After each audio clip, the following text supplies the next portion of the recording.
What's up, everybody? Welcome back to another episode from the TEN 7 MMA Show.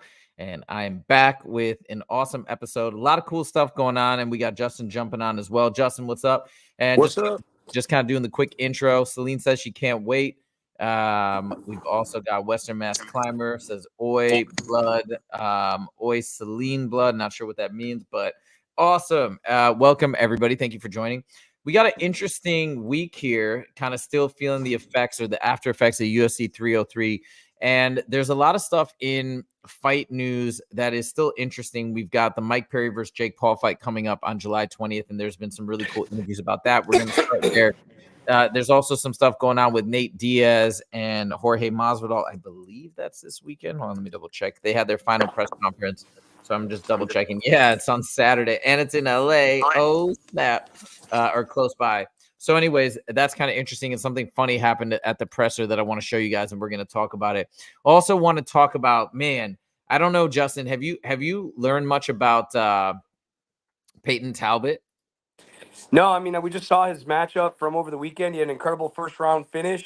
Looking to see what this guy has coming next, man. I mean, he came out injured, being young in the game, being early in the UFC. He might jump right back in, into action here in the next couple months. So really see what the future holds for this young fighter.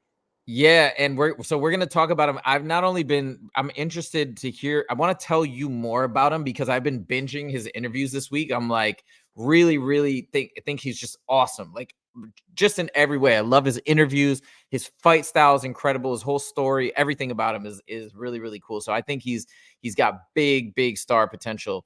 Okay, and obviously we're also going to talk about. We're also going to talk about the Dricus versus Izzy Presser as well. That got a little heated, and I think that's going to be an interesting one that we can talk about. I also, going to talk about this whole notion of people keep going back to this idea of saying that, all right, Izzy's made it. He's sleeping in silk sheets, this whole thing that I can't stand that whole expression. And everybody keeps coming under this assumption that once you've made some money in the sport, like your motivation is completely gone. I know we've talked about it. I know you might find some truth in that, but I just really tend to disagree with that idea that I can see that money can distract you and I can see that success can maybe take you on a wrong path, but I still stand firmly behind the notion that maybe you just need some recentering as you might before you're successful just to get back on track. But that winning mentality and that drive to just compete and succeed has got to be there. So we can talk about it. Curious to know your thoughts. But anyways, let's get going. Let's start off with Mike Perry versus Jake Paul. So before we start talking about it, I want to show you this interview that he did that I saw today on ESPN. We're just going to go with the initial question that Mike has asked, and he goes on a riff, and it's so good. It's so good. Mike Perry is the man. All right, here we go. Check this out. But you seem like you're in such a great space these days. What do you attribute it to, and what do you attribute that success that's come along with it? I've been through a lot in my life, and not to say that it's any more than the next person. Life is a hard battle at times, and men aren't allowed to, men's mental health awareness, you know what I mean? Like, we're not allowed to, no one cares, you know what I mean? There's no one you could cry to, there's no one you could talk to. If a man starts crying to you, everyone is like, whoa, let me get away. Let me get out of the way. Let me get out of here. Shit be hard sometimes. You just got to take a step back and breathe and realize what it is you need to do. And what you need to do is exactly what you need to do. And there's nothing to talk about. There's nothing to speak about. You just start doing what needs to be done for you, and everything else will just kind of fall in line.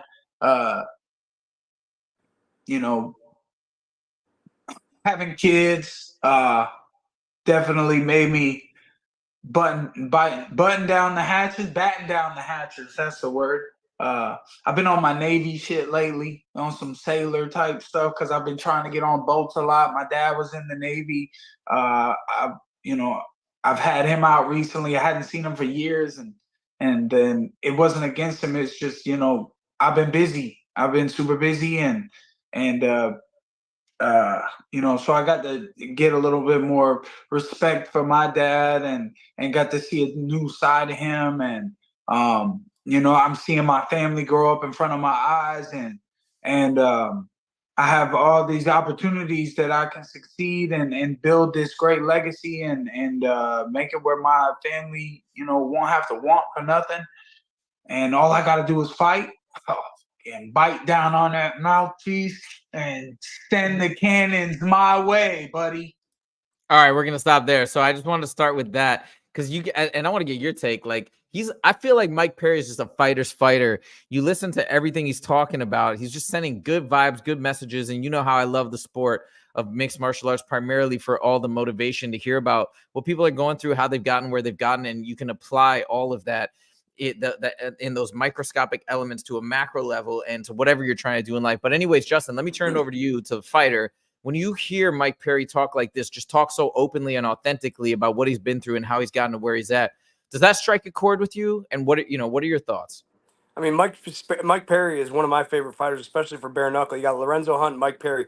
Mike Perry, Lorenzo Hunt are bare knuckle boxing, and this is why guys like him, because he's relatable. You know, he's speaking from the heart. He's not doing a WWE gimmick. He's not trying to talk about how tough he is or go over the top with anything. He's speaking genuinely from his heart, how he feels and how life is. And going through my own battles right now, man, he's absolutely right. No one really gives a fuck. I mean, hundreds of people will tell you they care, but do they though? No, they don't give a fuck. Like, they might listen to what you have to say, but at the end of the day, once you're done talking, they're gonna go on with your life, and you have to go on with your own life as well. So Mike is, I can relate to him. I think he's an incredible person. I think he's an incredible fighter. He is man. He's just an inspiration to guys. And I've been around the fight game for a really long time. So for someone like Mike Perry to come out and talk the way he's talking to me, it is very, very inspirational. I kind of look at Mike Perry from my vantage point, from my perspective, as it's like the right guy is winning, if that makes sense. It's the kind of guy that you want to see succeed because he is so authentic. He sends a positive message. I really think he tries to be a good example and do the right thing. But also too, and you tell me what you think about this. Again, going back to this idea of you make money and you checked out, right, as a fighter. Maybe for some people, but for him, it's not about that. You listen to him, and what is it about? It's about the fight. He loves to get in there. He's talked in other interviews where he says that, man, I had the best job in the world. I get to go work out every day, which is good for my mental health. I'd want to do that anyways. And then my job is to go in and fight. And while you're fighting is fun, this is how he feels about it. He's like, while you're getting hit in the head, it doesn't hurt. Maybe the next day it hurts, but it doesn't hurt in the moment. He's like, what better job is there? And then you get a paycheck and you go home. So he's like, he's got that mentality. I mean, what do you think about that fighter mentality of the guy who loves to get in there and bang it out? How common is that in the world of mixed martial arts? Is it more common than I think, or is it a bit rare? I think it's a bit rare, to be honest, because at the end of the day, we all, when I hear fighters say, "I love getting punched in the face," I love, like, that's just mostly bullshit, And I think early in my Mm, career, I used to say that, like, "Oh, I love getting hit," and blah blah blah. It's like, at the end of the day, nobody really likes to get hit, but some people like Mike Perry just don't mind it a little bit less than others. And mm, when we talk about money and making money and getting to that pinnacle of the sport, like Conor McGregor, I know Conor McGregor loves to compete. I know he loves to. But when you've accomplished everything, what else is there to do? What else motivates you? I think Mike Perry, and Conor McGregor had a chance with Floyd Mayweather to cement himself in the boxing legacy as well. mhm, Unfortunately, he fumbled that. So now, he doesn't have that chance to go get his legacy in boxing. I mean, he's already done everything in MMA. We talk about Mike Perry. His MMA career was okay. It was better than most MMA career, but he wasn't a champion. He wasn't a top 5 guy ever at one point. But now he's in the BKFC and he's running through division. I think he's defended his belt like 3 or 4 times now. Now, he has an opportunity to go to another sport, a similar sport, but it's still another sport. The yeah, technique is different. The rules are different. yes, So that's why I think you can take someone like Mike and make him motivated, because this is something new. This isn't bare knuckle mm, does that make sense? yes, Like okay, it's a new challenge, it's a new task, it's a new feat. mm, You look at Conor McGregor, he's already given the boxing challenge. Unfortunately, it failed. He's already completed the featherweight championship, the lightweight championship. If he goes up to welterweight, sure, maybe that'll be another. But again, I hope I'm making sense when I'm talking yeah, about motivation. Now, if I went into the BKFC and they're like, "Hey, look, we're going to get you a title run," all right, that might remotivate me to train harder, to defeat a new task at hand. Similar sport, similar goal, different or similar sport, same goal, different sport. I know I'm wording and I'm fumbling my words here, Yeah. but I hope I'm making sense of what I'm trying to say here. You are actually, I can 100% relate because that's a great point. I just am going through this with something in my business where we're doing something brand new this summer that I've never tried before, and I can't stop thinking about it.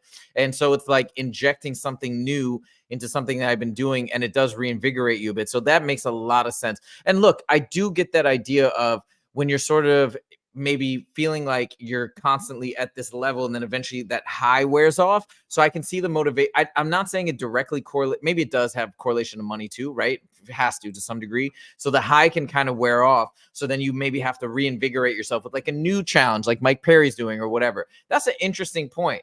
And that might sway. I'm still feeling like I'm leaning towards Jake Paul winning this, even though I like both guys so much, and I'm a massive fan of what Jake Paul's doing. I still stand by, even if you're a hater of Jake Paul, that what he's doing really resonates with me as a person who's a huge fan of the sport and stepped into combat sports and is having tremendous success, whatever you want to say, because it's kind of inspiring. But anyways, I'm still leaning in that direction, but that's a very interesting point. So maybe Mike Perry is just so excited about this opportunity to showcase his skills in a new sport.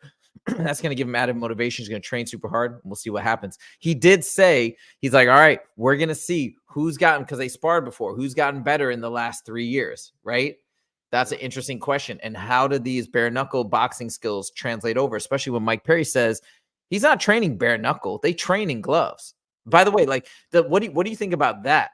The fact that bare knuckle boxers do train in gloves, and is that still going to be, it's not. I mean, they're probably a lot of bare knuckle fighters, at least the ones that I know that train at Extreme, usually spar in like 7-ounce MMA gloves. Because again, we talked about this before. You can grab and you can clinch, you can dirty box in bare knuckle. We talked about Kai Stewart, how he lunges in, he uses his wrestling in bare knuckle, and people are like, well, that doesn't really make any sense. But if it doesn't make any sense, then you don't understand the sport. You can clinch, you can grab, you can go over under and strike off an over under. I mean, the referee's eventually going to break you if you stay in that position too long. But unlike boxing, as soon as you grab on, it's a lot tougher. And again, I've done bare knuckle rounds with Jordan Christensen. Man, not bare knuckle, but when he's training for his bare knuckle fights, we'll box in MMA gloves because again, you can grab onto people's forearms, you can grab the elbows, you can grab on the shoulders, you can go to a collar tie. In boxing, you just can't do that as well because of the gloves. So it's going to be interesting, man. I'm looking forward to Mike. I'm looking forward to seeing how bare knuckle translates back to boxing. Jake Paul, on the other hand, man, he's getting ready for a heavyweight fight. I want Mike Perry to win. I want, he's the underdog. He's the guy that has built himself from nothing. Jake Paul, on the other hand, before he got into the sport, he was a YouTuber, is a YouTuber. He was a millionaire. Now he can just dedicate his life to this. He didn't have to go through the ringer early on like Mike Perry did. And anytime you have an underdog story like Mike Perry, how can you root against him? Right, 100%. And I think, like I said, I am definitely rooting for him. I'm kind of excited to just see what happens. And I am a fan of both, so it's going to be interesting drama. Last thing on this, and then we're going to move on. Western Mass Climber says Jake's mentality won't stack up. I got platinum smoking Jake. That would be incredible. And I guess we shall see on July 20th. But now we're moving on to a fight that's actually coming up this weekend, tomorrow, nearby, actually, not too far from me. I think it's in Anaheim or LA or whatever, but close enough.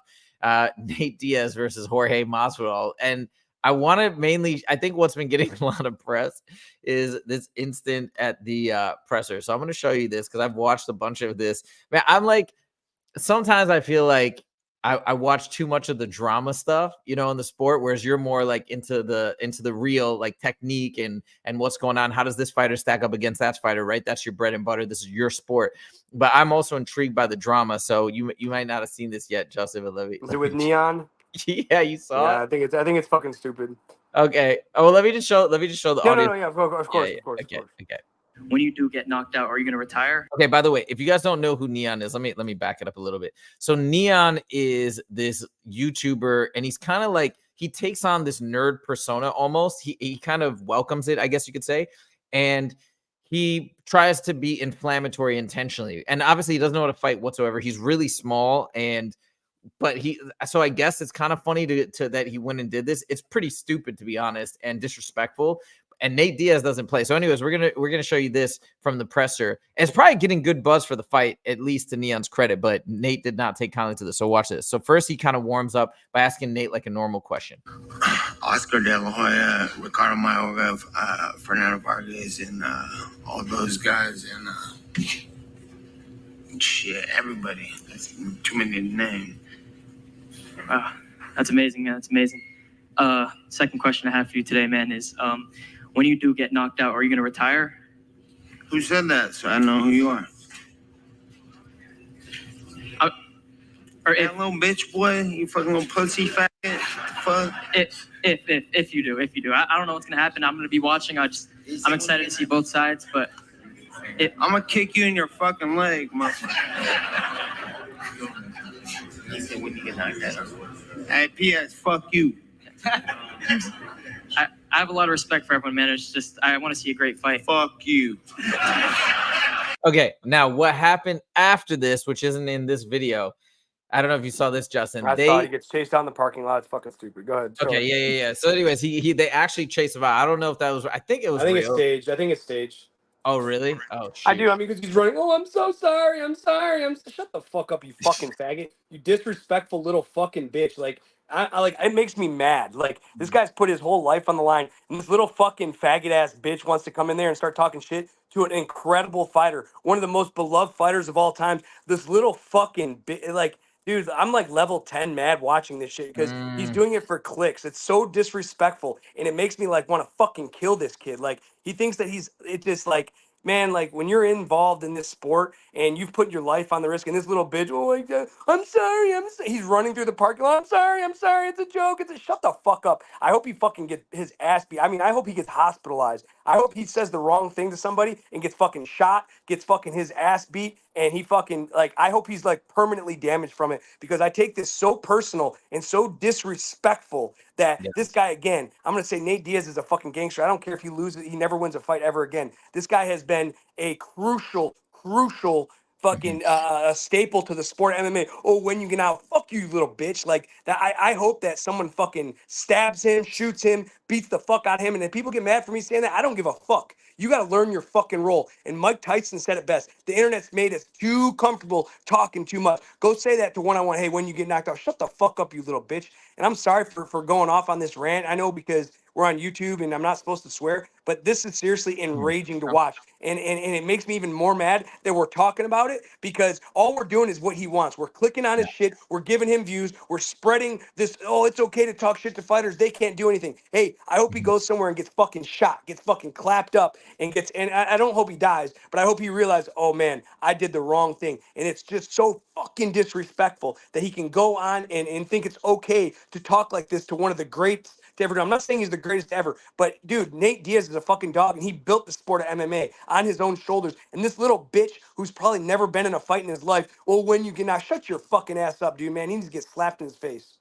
Fucking, and that's God, a great. He's so mad. Yeah, well, now I almost feel bad showing it, to be honest. But like, that's a great perspective, and that shows you. Well, he's teaching people that that's okay.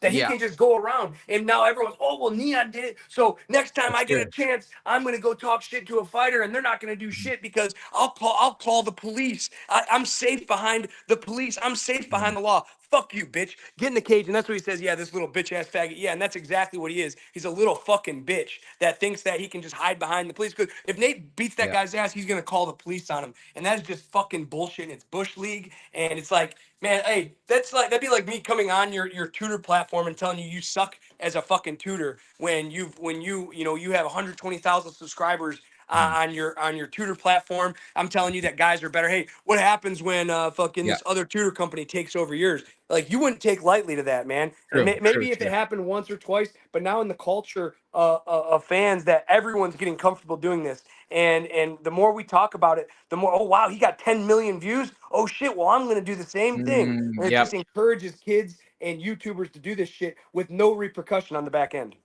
You raise 100% excellent, many excellent points. That's a really good point.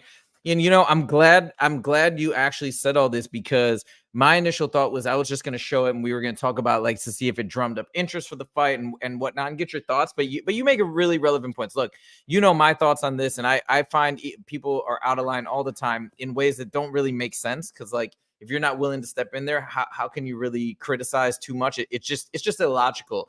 But somebody like this trying to incite Nate Diaz or other folks, right? And then it creates this reaction. Maybe it's good for ticket sales for them. And maybe see, you know, behind closed doors, they're like, all right, well, we got another 10,000 or 20,000 buys or whatever it might be. That may be the case, but you're 100% right. It's extremely disrespectful. And then to do that and then to run away after that. Yeah, and he then runs away like a little coward ass bitch. I'm sorry. Shut the fuck up. Shut the fuck up. I'm going to give you some, I'm going to post some comments of your rant that just went up. So one, Western Mass Climber says, I love you, Justin. No, did he? Then we have, let's see, where's this other one? Anakin Skywalker says, influencers are ruining everything. Agreed. We've also got S tier rant. S tier means like super tier, right?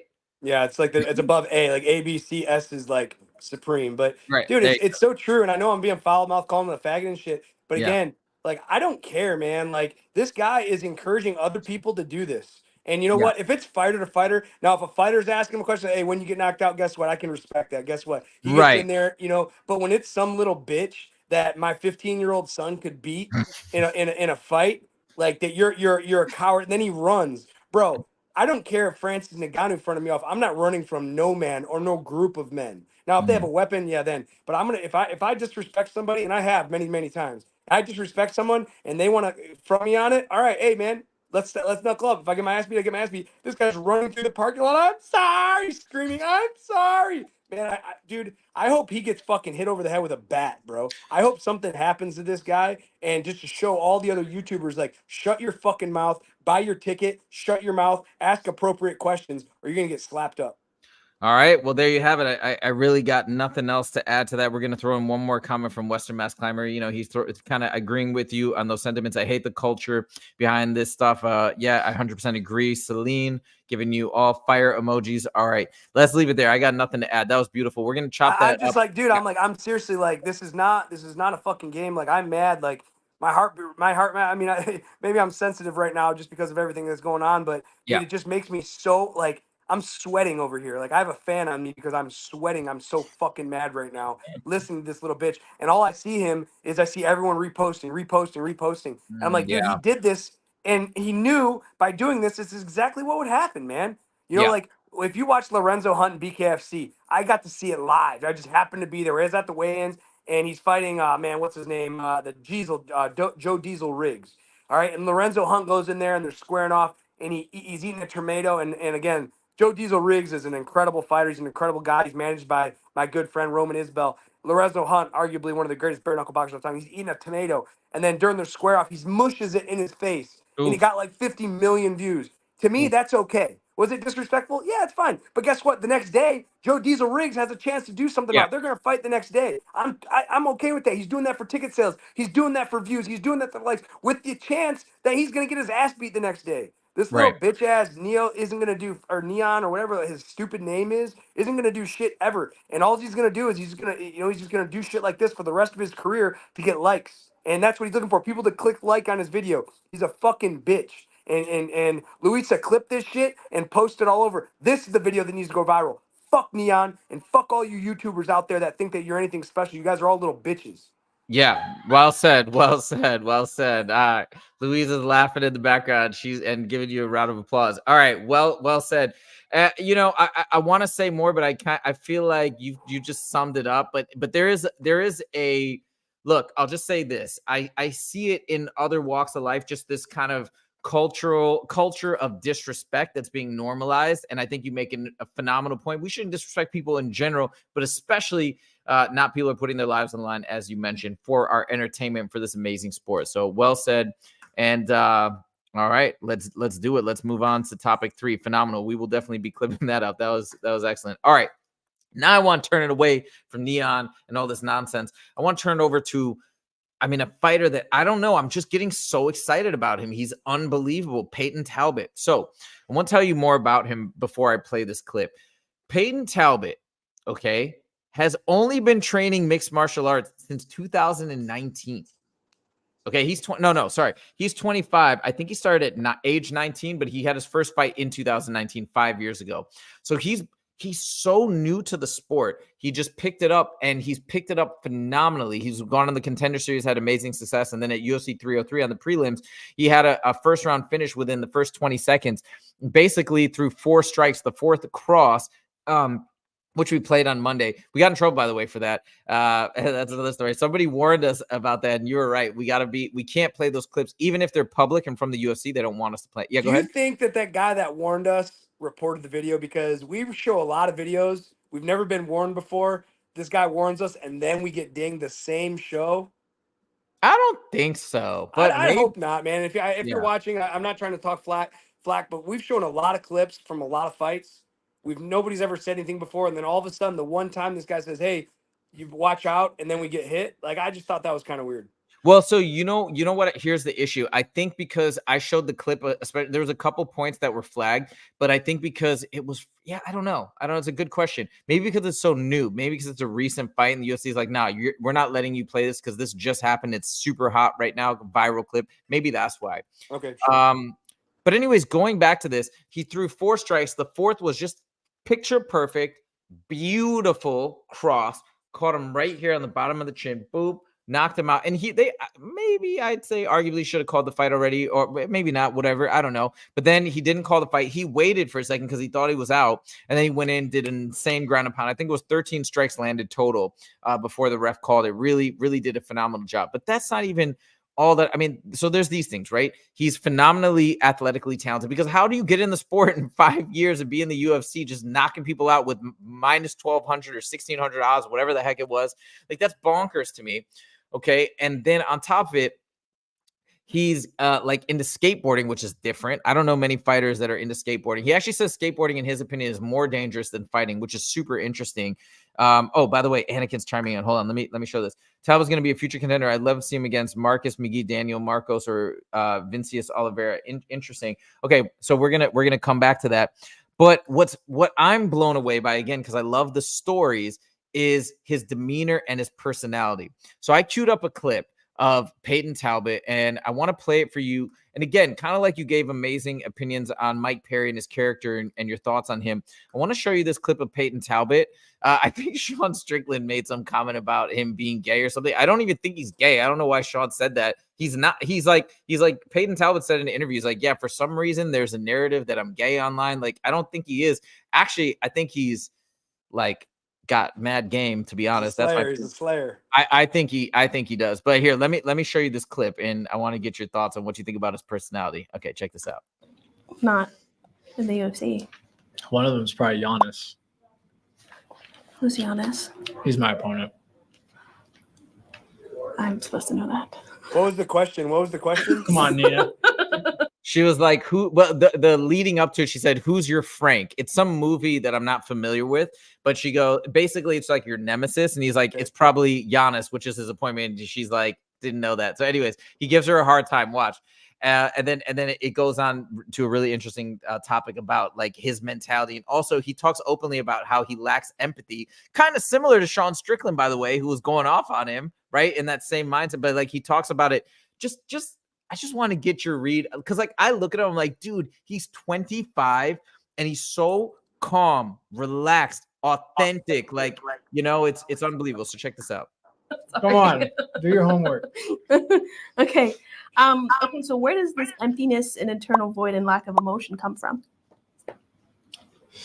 It comes from my early adolescence, when Frank stole it all away from me. It's a trauma. Yeah, you could call it that. But Interesting. yeah. Do you think that helps you when you fight? It can. Yeah. I think being able to take a lot of like stress and a lot of stimulation helps, because fighting is a lot of stimulation. It's a lot of stress too. Yeah, it can be. But yeah, I think it helps. Interesting. Like, just let me stop here, okay? What do you like? He's just so calm and relaxed and comfortable within his own skin. He's not like thinking about his answers. He's just saying, like, from my perspective, that's what I love to see, just guys being themselves. Does he resonate with you? Yeah, man, I like him a lot, dude. And in the couple interviews that I've seen, he seems calm, cool, collected. And I'll be straight honest with you though. I need to see more of this kid, and I not just his interviews. I mean, yeah, he looks great. He looks confident. He's smiling. He's laughing. He doesn't look nervous. And you're right, he is speaking from the heart. But how many guys like him have been coming up through the ranks like this is the next hot guy? Look at this. Look at the Northcutt family, man. They were supposed to be superstars. They were young. They're attractive. They're incredible. They look like GI Joe figures. And they fizzled out after a couple fights. Before I jump on the hype train of him, I'm going to be watching him because I know you're excited about him, and I see a lot of other people are excited about him. Before I get excited about him, I need to see more of this guy. I need to see this guy battle from adversity, and that's where you really find out if you're a fighter. It's easy to go in there and knock people out in 10 seconds and go home and collect the check. It's easy to go in there and beat some, I shouldn't say it's easy, but it's easier to go in there and beat someone up for 3 minutes or for 3 rounds when you're a significantly better fighter. But let's see what he does with adversity. Let's see when he loses that first round, when he loses that second round. How does he respond late in the fights? And that, to me, shows the maturity of a fighter. And if you can lose that first round, lose that second round, and still find a way to win in the third, you look at Leon Edwards. That's why I have so much. And there's the reason he's champ. He's losing to what's his name, Usman. He's going into the 5th round. His coach is like, look, you got to finish him. You got to finish him. And you look at his face. He's holding his composure. He's holding his well. And then he goes out there and throws that left high kick and knocks him out. That's the thing. That's the mentality that demonstrates a real fighter to me. And like I said, going in there, I thought he had a great show. Going there, that beautiful cross landing right on his chin, goes in for the finish and gets it early. But what happens when that happens to him? Can he battle back from instances like that? And that will tell me if he's a real fighter or not. So now I have a follow-up question on this. Obviously, my coach has told me that in general, when you compare grappling versus striking, it's a lot easier to become fairly decent at striking in a relatively short amount of time. He says you can even get pretty darn good in just 2 years with good, solid, diligent practice. He says, however, grappling is a different game that usually takes a much longer length of time. So my question is, Payton Talbott's striking to me, it looks unbelievable. I love watching it. It's really crisp. The technique is really strong. And that's what I love to study and love to train striking. So I feel like I can talk somewhat reasonably knowledgeably about it. But we haven't really seen him, or at least in the few fights that I've watched, get into trouble on the ground. Do you think it's realistic with it, considering the fact that, let's say he's been training 6 years max, right? 6 years in the sport is crazy. He's in the UFC. Do you think it's a reasonable assumption to say he probably has holes in his grappling just from the time duration? Or do you think it's also possible to get relatively good if he's been training half in the last 6 years? I mean, it really just depends on his background. Now, did he have a high school wrestling background? Did he have a middle school wrestling background? Obviously, he didn't wrestle in college. Here's the thing. All skills in mixed martial arts are perishable. Striking is perishable. Boxing, kickboxing, taekwondo, those are all perishable skills. Wrestling, perishable skill. Grappling, a perishable skill. But with that being said, I think that you can go back, you can take time off striking and come back and get it back faster than you can wrestling and grappling because of the stress it puts on your body. My buddy Roman Isbell, he's one of my coaches at Extreme Couture, one of my best friends. He's taken a 10-year layoff of MMA and he's coming back August 3rd and he's fighting again. Now, he's been in the gym for a month and he's beating professional guys on the feet. He's fucking beating them up. He hasn't trained in almost 10 years. I mean, he's been intermittently training, but not like for a fight in almost 10 years. And he's coming in, he's winning rounds against professional fighters because he says after a couple weeks, he felt like he's getting comfortable getting back. Now we go into wrestling. Now his body, his tendons, his muscles aren't used to that grind. So although mentally he might know the moves, it's taking his body more time to get back to that wrestling and grappling. I feel that, again, although all skills are perishable in mixed martial arts, I just think wrestling and grappling is a more perishable skill. Now, excuse me. If he's just been striking for 6 years, like when I first started boxing when I was 18 years old, I did one straight year. I did boxing every single day, not kickboxing, boxing. And by the end of the my eighth month, I'm not saying I could go into a boxing gym and beat all the pros, but I could go in there and give them all work. I'm not saying, again, I'll repeat, I'm not saying I can go in there and start knocking them out and beating pros, but I wasn't an easy round anymore after just 8 months to a year. Now, you go into a collegiate wrestling room and you wrestle every single day for a year, I mean, you might not get pinned, but you're still not going to be winning matches. And then if you take a year off that, you're going to lose all those skills, and that mentality, and that physical edge. So I don't know if he has a hole in wrestling or grappling yet. That's why, again, I want to see him pushed into those later rounds. I want to see him lose the first round and see how he responds coming back from a loss, or maybe if losing 2 rounds, finds a way to win in the third. All right, so I want to show a comment from Anakin. Yeah, Anakin, you got a lot of awesome knowledge here. So thank you for contributing. I look back at Talbot past fights, and I think Dan Arguda had him in trouble with the wrestling, and I would like to see him tested again with against more wrestlers. I'm gonna have to go back and watch that fight. Thank you for that. That's exactly what I was curious about. So I didn't do enough research. But very interesting. Okay. Well, I guess we'll see. And I guess we'll see when he's pushed into some difficult situations, as Justin was saying. But I can't wait to see him. And one other thing that Anakin showed, which I did know about this, Daniel Cormier was trying to downplay and saying he wasn't entertaining enough with the way he speaks. Ariel Helwani on the MMA Hour immediately jumped into his rescue and was like, no, disregard what Daniel Cormier is saying. You're you. And you should just stay exactly the way you are. And I so agree. I can't believe Daniel Cormier said that, but maybe it's just not his style. But once again, forget about trying to be entertaining, trying to do this, trying to do that. Just be you. Like, you're a good example of that, Justin. You're just you. You don't think about stuff. We don't write out a script for anything. You just get on here and talk. You do the same thing when you commentate. Like, that's really what people, I think, want to see. They just want to see the authenticity. And especially with him, he's like a cool guy. He's not just sort of a blank slate or whatever. He's just awesome. So anyways, very excited to see him move forward and see what's next for him. Also, phenomenal fighter. So that's that. All right. Now we're moving on to the next topic. We're going to talk about Stipe Miocic. He just did an interview with somebody. I can't remember his name. Hold on. I'll tell you right now. He's Shaq MMA. So he also does some stuff, I think, with ESPN. I'm not sure, but he did an interview with Stipe. All right. I want to start by this, and I want to get you to chime in too, Justin, on this. I cannot believe how the world of MMA has turned on Jon Jones. It's driving me absolutely crazy. And in particular, most people are continuing to echo the same sentiments, and it doesn't make it's not logical. And I want to see if you agree with me. I hope you do. But like, people are beating up on Jon Jones for taking the Stipe fight and saying he's ducking Tom Aspinall. And then he was saying he would entertain a fight with Alex Pereira. And again, he's ducking Tom Aspinall. It's like, it's really just silliness at this point, because who books the fights? It's the UFC. It's Dana White. It's Hunter Campbell. These guys book the fights. They're the matchmakers. They've already agreed. So what? Now, because Tom Aspinall is the interim champ, what people want them to do, Jon Jones can't just be like, I'm out of this fight. I'm calling out Tom Aspinall. And then what's Stipe supposed to do, right?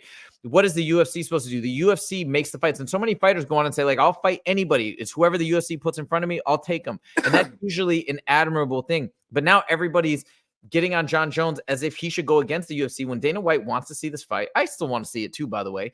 Dana White wants to see this fight. He's already match made it. He's already set it up. It's scheduled for November, where you just leave Stipe out in the cold, the greatest heavyweight of all time.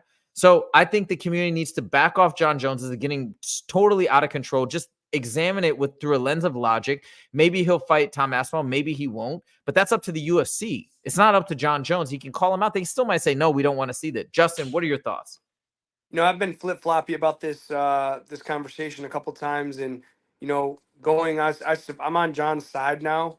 But you look at from a fan's perspective, they'd say Jon Jones the greatest heavyweight. Dana White says the greatest heavyweight of all, or greatest MMA fighter of all time. Pound for pound greatest of all time, and I don't agree with that, but he's definitely in the talk for sure. I think George St. Pierre, in my opinion, is.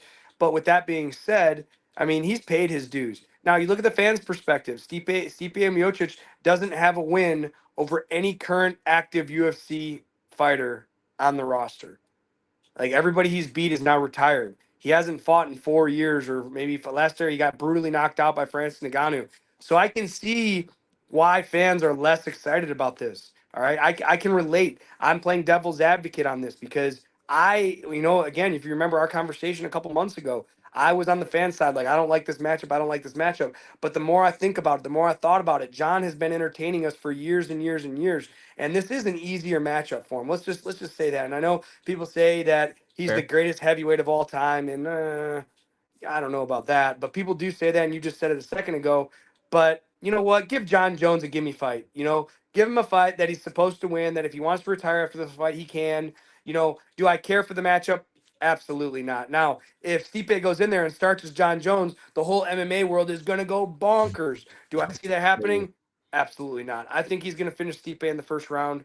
And if he decides to retire after that fight, great. If he decides to fight Tom Aspinall, great. Alex Pereira, great. But at the end of the day, I am going to tune into this fight because we're talking about respect. And, we talked about with the Neon thing about respect and disrespect. Guys, if you don't watch Jon Jones fight Stipe Miocic, to me, that's disrespectful in the sense of this could be his send-off fight. Think of all the incredible fights we've been entertained by him. When he fought Dominic Reyes, when he fought, I'm trying to think of that really tall Swedish guy.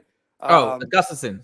Gustafsson, like this guy's been in dogfights. He's been in wars. He's won split decisions after split decisions. Let this guy get an easier matchup. Let's give him a salute. Let's sit back at home, buy his pay-per-view, support him because this fight, Jon Jones, to me, isn't about him fighting Stipe Miocic. Jon Jones is about him fighting Dominic Reyes. Jon Jones is about him fighting Gustafsson. Jon Jones is fight, Daniel Cormier twice.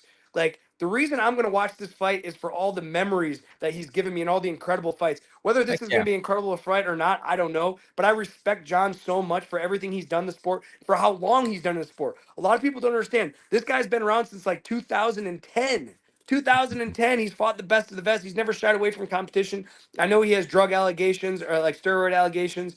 And dude, I don't care about any of that. Dude, guys, respect this guy. He's one of the greats of all time. Watch his fight, support him, win or lose. Like I said, I think he's going to go in there and start Stipe really quick. Like, let's just tune in to give this guy a fair send-off. I think he deserves that, especially for all the years of his life he's taken off entertaining us.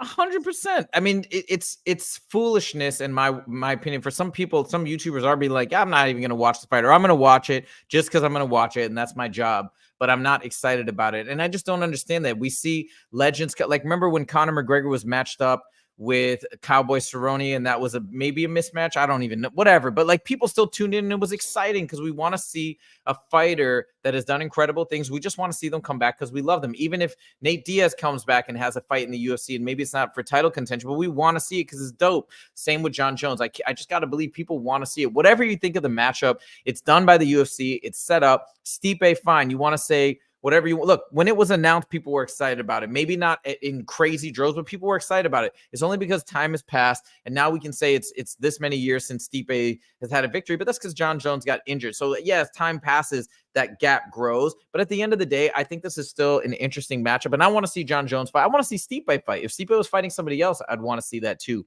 Anyways, I just wanted to bring this up because people, I feel like, are really, really unfairly giving Jon Jones a hard time when, once again, it's not even him setting up the fight. It's the UFC. Last thing, I'm going to show Western Mass Climbers comment, then we'll show this quick interview of Stipe. The people just forget about Stipe. They're like, no, let's fight Tom Aspinall. What about Stipe? He's had this fight plan on the book. He's been in training camps. Come on. All right, so Western Mass Climber says the flip side is if Jon wanted to defend against Aspinall, he just would. The UFC would make that fight over the Stipe fight. It's fair, in my opinion, to say, I don't know. I mean, do fighters like that doesn't, I don't feel like that really happens too often where it's like, hey, people are chirping or you really feel like you need to get, that's backing out of a fight, in my opinion. I mean, I don't know if you disagree, Justin, but what, you're just going to back out of a fight that you have scheduled because everybody's making noise? I mean, what do you think?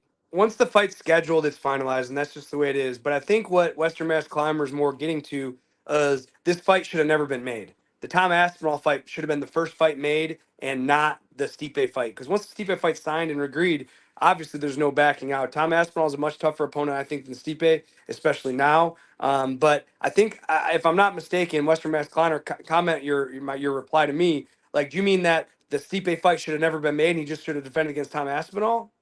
Regardless, again, this nostalgic fight, man. We got two greats going at it, two older greats going at it. I'm gonna tune in. Do I love the matchup? Absolutely not. But I do love watching Jon Jones fight, and I love watching Stipe fight. Man. But hey, let's look at the flip side of the coin. Stipe is very, very smart. All right, he beat Daniel Cormier twice. I know Jon Jones did too, but he beat Daniel Cormier twice. This guy has great fight IQ. He beat Francis Ngannou at one point before, his last fight. Like, this guy knows how to fight. Yes. If how exciting would it be if these guys go in there and get in a dogfight? Like, how, watch the MMA world turn upside down when this fight ends up being a split decision. Wait, you just blew my mind for a second. I wasn't even thinking about that. he beat Francis Ngannou. He's one of the only. I mean, is he the only guy to beat Francis, or maybe one of two? I can't remember. There might have been one other guy. Derek Lewis beat him by a very boring decision. But okay, that's right. So he also lost to Derek Lewis by a boring decision, right?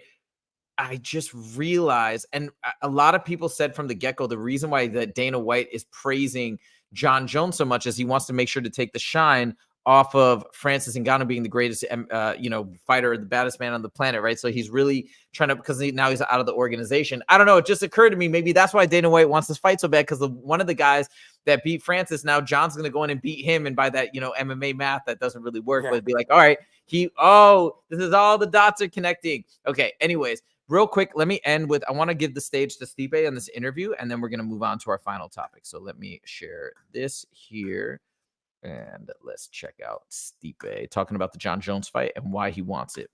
Out of curiosity, so you've been sort of non-concrete on, like, is this the last fight? You'll see when you get there. But I'm curious, what about the Jon fight specifically for you? What's the number one factor that makes this the fight that you are willing to wait for? Because everyone thinks he's going to beat my ass. I don't like being told that. I like shutting people up. And he's beatable. I know he is. And I mean, anyone's beatable. And I'm going to be the first to do it. Sorry to sort of somber the tone a little bit. I am curious. Obviously you've had a couple of fights with. Okay, we're gonna stop it there. He goes on to talk about something else. Okay, so anyways, that's it, right? People are saying stuff like people think it's done, it's over. He wants the fight. I think it's fair. Let's give him the fight and let's see what happens. All right, now we're gonna move on to our final topic. And this one I didn't have the clip pulled up. I'm gonna see if I can pull it up real quick. Justin, let me ask you this: did you watch the Dricus versus Izzy Presser? I have not seen it yet. No. Okay, so maybe instead of even pulling up the clip, let me just talk about it a little bit. So one of the, they're going back and forth. We go back to this debate of the African thing. Hey, I'm going to be the first African champ. We're already the African champs, whatever. It was brought up briefly, okay, once again, and it's just like that still seems to be in the air. And I think they maybe want to have it still in the air to some extent to sell the fight. But let's forget about that for a second. Are you interested in the stylistic matchup? Because here's what I've been hearing about Dricus and the way that Izzy operates. That people are saying when you have a kickboxer like Izzy or like Pereira, you got to pressure them. Okay, then you kind of stop their ability to kind of send shots from a distance, give you nice kicks, nice long punches, and just sort of pick you apart at range. And that's what Sean Strickland did. He went in with high pressure, heavy pressure, and was able to basically throw Izzy's game completely off. Or maybe Izzy had a bad night, maybe some combination of the two. I don't know, right? But Dricus fights in that same way, in your face, pushing forward. Do you see that being problematic for Izzy, or do you think Izzy's going to fix a lot of his holes from last time and come out much stronger? I do think it's going to be a problem for Izzy. I mean, Dricus showed it against Sean Strickland. Nobody pushes Sean Strickland backwards, and that's where he has success. Sean Strickland wrote the blueprint on how to beat Izzy, man. You don't think Dricus is watching that fight? I'm willing to bet he's watched that fight as much, if not more, than Sean Strickland has watched that fight. Sean Strickland's not big on watching film. Eric Nixick is more that guy. So, you look at Dricus and you look at his game plan, you look at his team, like, he is going to follow that blueprint. And he has this weird, unorthodox style where, in my opinion, dude, the guy looks gassed as soon as the bell starts, but his output is go, go, go, go, go, go, go. And I really thought that's where he was going to struggle against Sean Strickland. I thought Sean was going to be able to push him into those deep waters. But even when I thought he was starting to fade, he just keeps going and going. And that mental toughness of to be able to push through when you're tired is really what separates, fighters, man. Like, the first round of a fight is usually won by the better technician. The second round of the fight is going to be won by the guy that's in a little bit better shape. And the third round of the fight is going to be the one guy that wants it more. Now we're talking about a 5-round fight. Dricus wants to beat Izzy. He doesn't want to go in there and be the one and done champ. Well, I beat Sean Strickland, and that's all. I became the champ. Izzy, some people say, is one of the greatest middleweights of all time. Dricus understands this. Dude, I don't know what the betting line is, but Dricus might even be the underdog here. If he stays at range, he can get picked apart. If Sean Strickland stayed at range, he could have got picked apart. But Sean got in his Philly shell, walked Izzy down, landed big shots, and took full advantage of that fight. I expect Dricus to do the same thing. I'm going to go against the grain here. Dricus beats Izzy and retains the middleweight UFC championship. There are people picking, actually a fair amount of people picking Dricus. I just looked at the odds though. Izzy's got as a -142. So favorite, but a slight favorite, not a big favorite. I think it's going to be a very interesting fight. I don't know. I do think that Izzy has talked a lot about having kind of losing some motivation, taking some time away, playing golf lately, doing all these things to recenter his mind. I think we're going to see a new and more vigorous Izzy. I'm going to go the other way. So this will be an interesting one because I'm going to go with the odds and I'm going to choose Izzy to win. And I'd like to see Izzy win. I'd like to see him come back, fall off the mountaintop and come back. That's an exciting and interesting story. Plus he's so talented. And I love watching him fight. So let's see what happens. By the way, you mentioned the fact that Dricus always looks exhausted, breathing out of his mouth at the end of round one, but still pulls it through. Amazing determination. Just want to get your thoughts on one last thing before we close out the show. Something I noticed about Alex Pereira is that when he fights, like the entire first round, mouth closed, just like this. Like nothing, expressionless, mouth closed, nasal breathing. Insane on 2 weeks' notice. And then obviously second round, then it ended. So we didn't see what happened in the third and fourth and fifth with his cardio. But I mean, what is that? Is that normal? Is that like, what does that tell you about Alex? I mean, when you're talking about one of the greatest kickboxers to ever be in the UFC, man, it's, a lot of it's nerves, man. Being, a lot of people will start breathing hard, they gas out.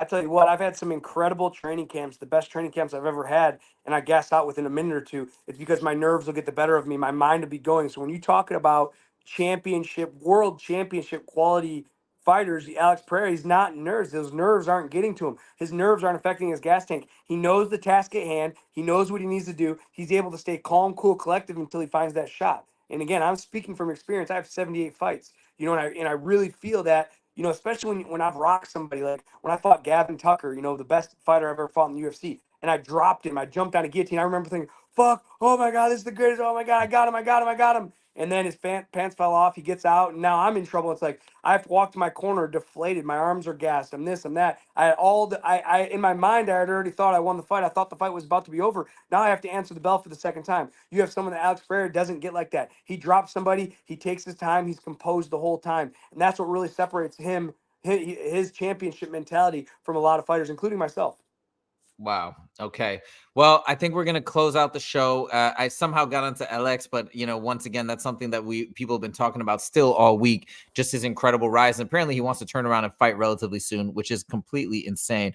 All right. Just want to highlight somebody in the chat. AP might be a newer joiner to the show. So welcome, AP. He's been commenting a lot. Just want to share some of his comments. Like he's talking about Jon Jones and Stipe. What happens if they both retire? So just interesting food for thought. He beats Curtis in a couple of weeks, but I don't think Tom wants handed a belt. He wants to beat Jon so bad. That's probably true. He also said this comment, which is pretty interesting.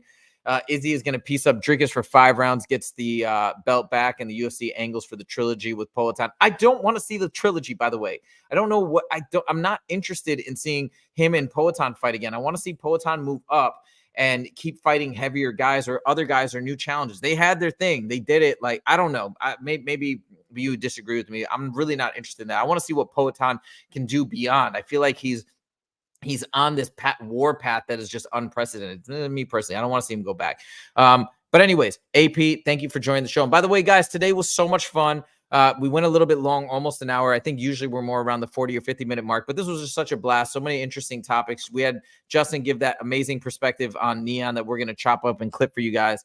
But if you are new to the show, we just want to say thank you for joining. And if you could subscribe, we'd love to have you as a subscriber and to join along as we do our bi-weekly shows on Monday and Friday at 1:30 p.m. PST. So make sure to join for that. If you did like the video, if you haven't clicked that like button yet, all the engagement helps tremendously. So make sure to click that like button. Last but not least, if you're seeing this after the fact, make sure to leave a comment. If you have any questions, we try to respond to everything in a timely fashion. That's it for today, guys. Happy belated 4th of July, and we will see you guys in the next episode on Monday. Take it easy.